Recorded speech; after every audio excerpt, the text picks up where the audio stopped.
I stopped using my Ring doorbell for good. I was shoving stuff up my behind when I got a Ring notification on my phone. There is motion at your front door. I've been seeing a lot more of these alerts on my phone over the last 2 days from our Ring doorbell. You can adjust how sensitive the camera is to movement, so you don't get as many false positives. And this was the first step I took. My wife and I have some bushes right by our front porch that sometimes trigger these alerts. I've given up checking the actual video feed for the most part because of how often this was happening.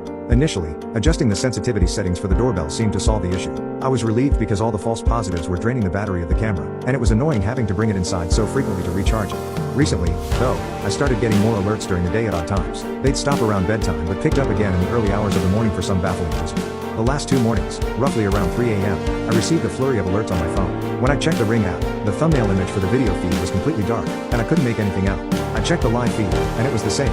This is odd because I always leave the porch light on at night, so I should have been able to see something. I grabbed my nightstand gun and went to investigate. Opening the door slightly, I peeked outside and realized I had, indeed, forgotten to leave the porch light on.